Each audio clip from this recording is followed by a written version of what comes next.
దేశంలో హెచ్ఎంపీవీ కేసులు పెరుగుతున్నాయి. నిన్నటి వరకు 4 కేసులు ఉండగా ఇవాళ తమిళనాడులో మరో 2 కొత్త కేసులు నమోదయ్యాయి. బెంగళూరులో 2 కేసులు, తమిళనాడులో 3 కేసులు, ఇంకా అహ్మదాబాద్లో మరో కేసు గుర్తించారు. మొత్తంగా 6 కేసులు నమోదయ్యాయి. ఇక వైరస్ సోకిన 3 నెలల పాప కోలుకొని ఇప్పటికే డిశ్చార్జ్ కాగా మిగతా వాళ్లు ఆసుపత్రిలో ట్రీట్మెంట్ పొందుతున్నారు. అయితే హెచ్ఎంపీవీ వ్యాప్తిపై ఆందోళన అక్కర్లేదని ఐసీఎంఆర్ తెలిపింది. ఈ వైరస్ పాతదేనని, ప్రపంచవ్యాప్తంగా వ్యాప్తిలో ఉందని స్పష్టం చేసింది. ఇక దేశంలో ఇన్ఫ్లుయెంజా, తీవ్ర శ్వాసకోశ వ్యాధుల లాంటి కేసులు అసాధారణ రీతిలో ఏమీ లేవని పేర్కొంది. హెచ్ఎంపీవీ వ్యాప్తిపై నిరంతరం మానిటరింగ్ చేస్తున్నామని చెప్పింది ఐసీఎంఆర్. దేశంలో హెచ్ఎంపీవీ కేసులు పెరుగుతున్నాయి. నిన్నటి వరకు 4 కేసులు ఉండగా ఇవాళ తమిళనాడులో మరో 2 కొత్త కేసులు నమోదయ్యాయి.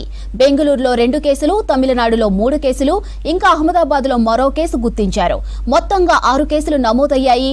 వైరస్ సోకిన 3 నెలల పాప కోలుకొని ఇప్పటికే డిశ్చార్జ్ కాగా మిగతా వాళ్లు ఆసుపత్రిలో ట్రీట్మెంట్ పొందుతున్నారు. అయితే హెచ్ఎంపీవీ వ్యాప్తిపై ఆందోళన అక్కర్లేదని ఐసీఎంఆర్ తెలిపింది. ఈ వైరస్ పాతదేనని, ప్రపంచవ్యాప్తంగా వ్యాప్తిలో ఉందని స్పష్టం చేసింది. దేశంలో ఇన్ఫ్లుయెంజా, తీవ్ర శ్వాసకోశ వ్యాధుల లాంటి కేసులు అసాధారణ రీతిలో ఏమీ లేవని పేర్కొంది. హెచ్ఎంపీవీ వ్యాప్తిపై నిరంతరం మానిటరింగ్ చేస్తున్నామని చెప్పింది ఐసీఎంఆర్.